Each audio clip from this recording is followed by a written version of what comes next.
This is my 2007 Lexus LS460 with 268,000 miles on it. I bought this car a couple months ago and I'm getting ready to go on a road trip. I'm leaving in less than 48 hours. So today I'm gonna go over a list of the stuff I did to the car to make sure the car was ready to go. It's not a particularly long list, but I am fairly picky, and so I've sort of done a few things unrelated to the road trip. I've done a few things that I thought this car needed. I went and did the struts all the way around. I did the front brakes, just a couple of things like that. So I know that the suspension, the brakes, all that's in good condition. So I'm gonna go down the relatively short list of the stuff I did specifically to prep for this road trip. Now, if you watched my other video on tools and supplies I'm bringing, I'm gonna have one thing that kind of overlaps here because I don't know which category it fits better in. It certainly fits in both categories. And so I'll start off with that. The first thing on the list is my toll transponder, my Unipass. You can see I've got it stuck in the windshield right there.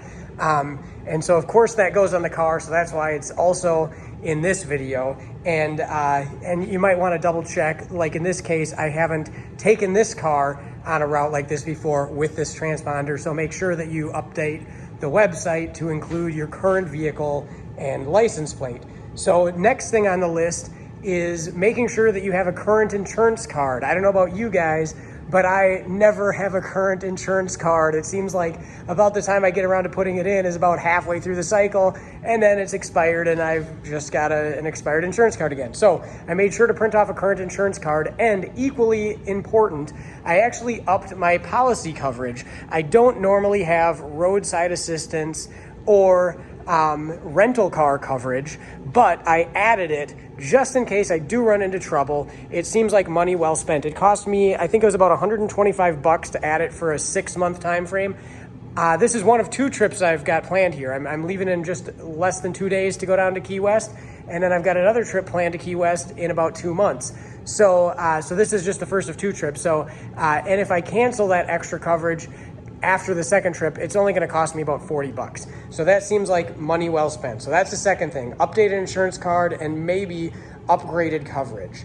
Next on the list is the spare tire and the jack and all the equipment that comes along with the car. That's an easy thing to overlook. And so make sure, in this case, this car has a full-size spare, and I'm not going to get to it because it's buried under there, but it literally looks just like that. It's a full-size spare on the exact same rim.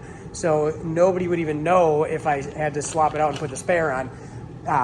But nonetheless, you want to make sure that your spare tire is inflated to adequate pressure. Make sure you've got the jack. Make sure you got the wheel lock key if you've got the locking lug nut set. Just make sure that you're ready to go in case you need to change a tire. So I've checked all of that. The next thing on the list is I tested the battery. The battery's actually pretty new in this thing, but I did also put my battery load tester on it just to verify it's good. Batteries can get weak and you might not notice it, and then all of a sudden one day they'll die. So when you're out of town somewhere isn't the time you want to find that out. Next thing on the list, and this sort of wasn't so much to the road trip, but just in general to the car, I replaced the cabin air filter and both engine air filters shortly after I got it. So fresh air filters both in and out.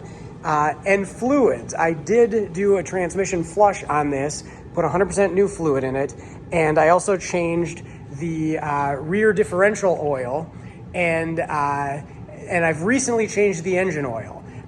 So that's another good point, is when you're going on a 4,000 mile road trip, you probably want to have recently changed the engine oil, or you will wind up doing it at some quick lube place somewhere on your route, because depending on how long you run it, that's going to be the majority of your oil change interval right there. So fresh oil. It's not a bad idea to bring along an extra quart of oil on a 4,000 mile road trip. If your car burns any oil, you're going to need to top it off. So bringing along an extra quart of the specific oil your car calls for is always a good idea. Coolant looks good, so I didn't have to mess with that. But you just kind of want to go through and make sure all your fluids are good.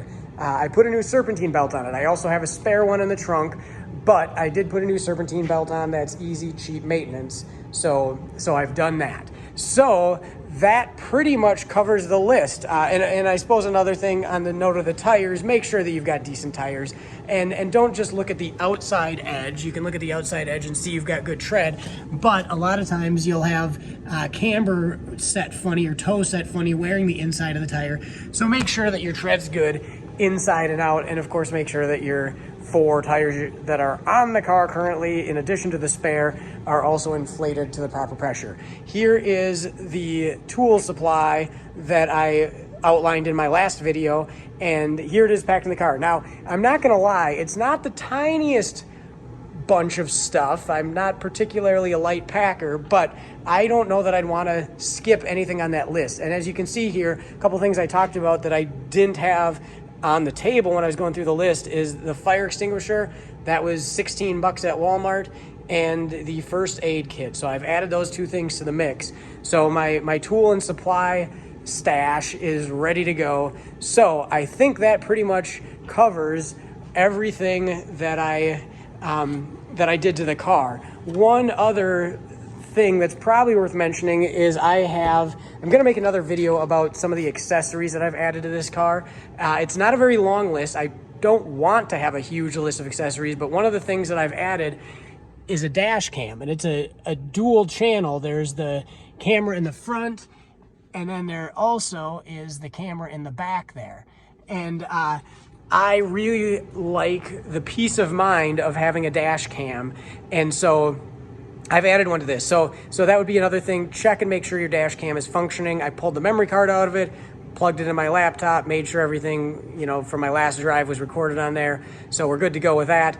You don't know, a dash cam is in case. You don't know what will happen, and just in case something bad happens and maybe somebody else lies about you merging into them instead of them merging into you, it's not a bad idea to have a dash cam. So I think that wraps it up. Hopefully I don't encounter any trouble on my trip.